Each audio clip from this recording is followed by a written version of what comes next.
अस्सलाम वालेकुम नाज़रीन, मैं हूं आसिफ जट। रावलपिंडी चक्री का एक रिहायशी जिसकी उम्र 42 साल है, 2 बच्चे हैं, अपने बीवी बच्चों को छोड़कर बहुत दूर चला गया। वजह क्या बनी? एक लोन ऐप से उसने 22,000 रुपए का लोन लिया था।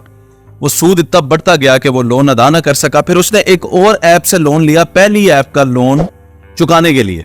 फिर वो दोनों में फंस गया और फिर इतना ज्यादा फंस गया कि उसे अपने बीवी बच्चों से दूर जाने का फैसला करना पड़ा। और खबर आपके सामने है। इसमें कुछ और डिटेल्स हैं, वो ये हैं। उसका एक वॉइस मैसेज भी गर्दिश कर रहा है जिसमें उसने अपनी बीवी को शायद मैसेज किया है, जिसमें उसने कहा कि मैं घर बेचना चाहता था, आपने बेचने ना दिया। मैं आपको बोल रहा था कि घर सेल कर देते, आपने बोला नहीं। फिर उसने ये भी कहा कि मैं अच्छा शोहर नहीं बन सका, मैं अच्छा बाप भी नहीं बन सका, मैं अच्छा बेटा नहीं बन सका, मुझे माफ कीजिएगा। ना मैं अच्छा बाप बन सका, ना मैं अच्छा हस्बैंड, ना अच्छा बेटा।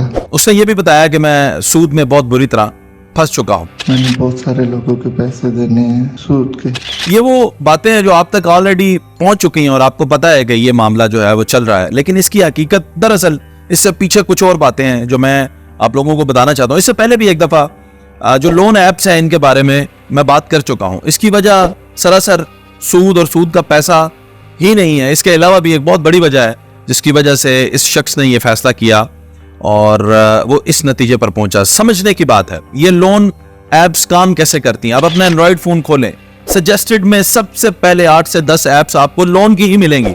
हत्ता कि मेरी ये जो वीडियो चल रही है इसमें मैं इनकी नफी कर रहा हूं, मैं इनके अगेंस्ट बोल रहा हूं, लेकिन इतने ताकतवर ये ऐप्स हैं कि मेरी इस वीडियो में भी ये लोन ऐप्स का ही इश्तिहारात आपको नजर आ रहे होंगे और भी कोई जो इनके बारे में बात करेगा इन्हीं के इश्तिहारात उसमें चलेंगे। इतने ताकतवर है।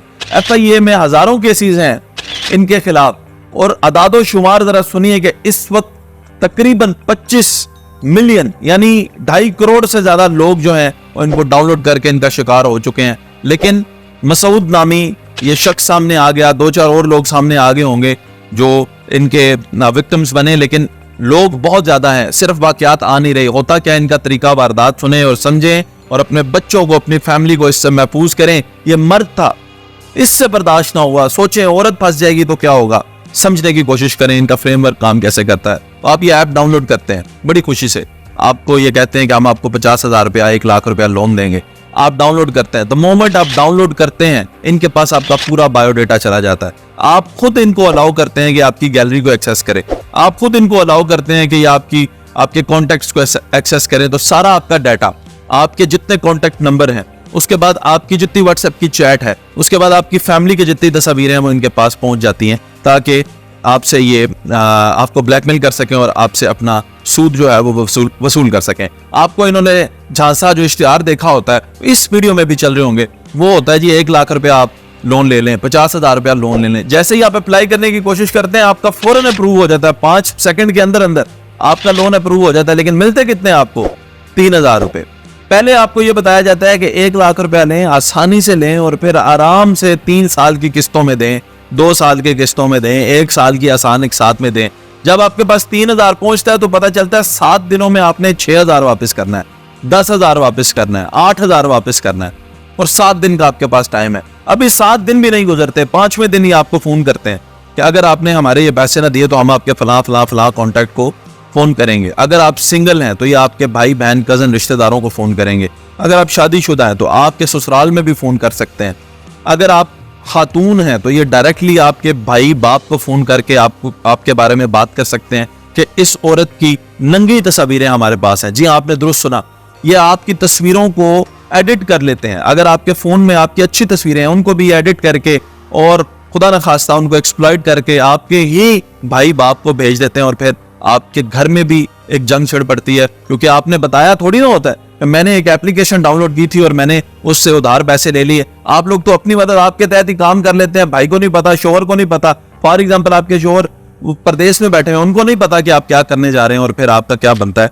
ये आपके सामने है कि मामलात किस तरह पेचीदा हो जाते हैं। और फिर ये क्या करते हैं कि उसके बाद आपको ब्लैकमेलिंग शुरू करते हैं और अगर आप पैसे ना दें, बंदा कहता है चले ठीक है जी 5,000 ये देखते हैं क्या करते हैं, मैं नहीं देता, आप आकड़ जाते हैं। तो ये क्या करते हैं, ये आपके रिश्तेदारों को फोन करना शुरू करते हैं, फिर आपकी तस्वीरें भेजना शुरू करते हैं, फिर आपको इस हद तक ब्लैकमेल कर देते हैं कि आप जो हैं वो इनको सूद देने पे मजबूर हो जाते हैं। और बहुत सारे लोग फिर अपनी और कीमती अशिया बेच के इनके सूद करके आप कहते हैं चले मैं एप्लीकेशन डिलीट कर देता हूं, क्या हो जाएगा, आप एप्लीकेशन डिलीट कर देते हैं, लेकिन ये आपकी जान नहीं छोड़ते, क्योंकि इनके पास ऑलरेडी आपका डाटा आ चुका होता है। कौन सा ऐसा मोबाइल है दुनिया का जिसमें फैमिली की तस्वीरें नहीं होती? मेरे पास है, आपके पास है, हर इंसान के पास मोबाइल में अपनी फैमिली की तस्वीरें होती हैं। वो तस्वीरें इनके पास पहुंच जाती हैं, जिसकी मदद से आपको ब्लैकमेल करते हैं। सोचें आप मसूद, जिसकी कहानी अभी सोशल मीडिया पे, इलेक्ट्रॉनिक मीडिया पे बड़ी गर्दिश कर रही है, आप सोचें, उसका आखिरी वॉइस मैसेज भी आपने सुना है, आप सोचें कि ये सिर्फ और सिर्फ सूद की वजह से ही परेशान था। वो तो अपने बीवी बच्चों से दूर जाते वक्त ये भी नहीं बता सका कि उसको असल मसले क्या थे। तो असल मसले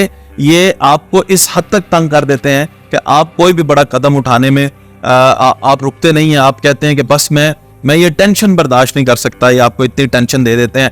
FIA में इनके खिलाफ हजारों केसेस दर्ज हैं, लोग इनके खिलाफ कंप्लेन करते हैं। अब मैं सवाल करता हूं, मैं हुकूमत पाकिस्तान से सवाल करता हूं, ये 10 मई का वाकया था, इमरान खान साहब को गिरफ्तार करना था, गिरफ्तार हुए, लेकिन उसी दिन बंद हो गई फेसबुक, उसी दिन बंद हो गई पूरे पाकिस्तान में यूट्यूब। एक लम्हा आपने सोचा नहीं, लोगों के राब्ते खत्म हो गए, मोबाइल सर्विसेज बंद हो गई, सब कुछ बंद करना मुमकिन है। तो फिर ये एप्लीकेशंस जिनमें हमारे शरीफ नफ्स पाकिस्तानी फंस रहे हैं, हमारी माएं बहनें फंस रही हैं, वो एप्लीकेशंस क्यों नहीं बंद हो सकती, जिनको बंद करना जायज है? शहबाज शरीफ साहब, इसका आपको सवाब मिलेगा, आपको अजर मिलेगा अगर आप ये बंद करेंगे। लोगों की जाने जा रही हैं, लेकिन आप इनको बंद नहीं करेंगे। आप इनको बंद क्यों करें? इससे आप थोड़ी मुतासिर हो रहे हैं। और आपने उस वक्त जब फेसबुक बंद किया, यूट्यूब बंद किया, उस वक्त शहबाज शरीफ साहब आप मुतासिर हो रहे थे, आपकी हुकूमत मुतासिर हो रही थी, इसलिए आपने हम सब का भी जीना हराम कर दिया उस वक्त। और आज जब ये मुल्क, ये कौम इस वक्त मुश्किल में है, तो इन एप्लीकेशंस को बंद करना चाहिए। टिकटॉक आपने हजारों दफा हमारी हुकूमत ने बंद की, पाकिस्तान ने बंद की। आपने कौन कौन सी एप्स बंद की? यूट्यूब पाकिस्तान में 1 साल से ज्यादा बंद रही। अब क्या नहीं मुमकिन आज के दौर में? लेकिन अगर मुमकिन नहीं है तो वो ये है कि इन एप्स को बंद करना मुमकिन नहीं है।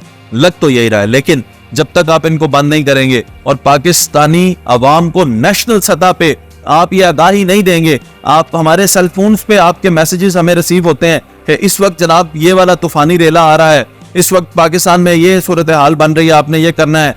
फ्रॉड स्कैम से भी बचाते हैं, आप लोगों के मैसेजेस आते हैं, तो आप ये भी मैसेजेस पाकिस्तानी अवाम को चलाएं। जब किसी को कॉल करें तो आगे कॉलर आईडी पे ये लगा होना चाहिए कि आप ऑनलाइन ऐप से उधार मत लें। ये सारे इकदाम हुकूमत को करने पड़ेंगे, आगाही देनी पड़ेगी, तब जाके पाकिस्तान की अवाम बचेगी। और निहायत दुख है, अफसोस है उन लोगों पे कि जो लोग इसमें फंसे हुए हैं।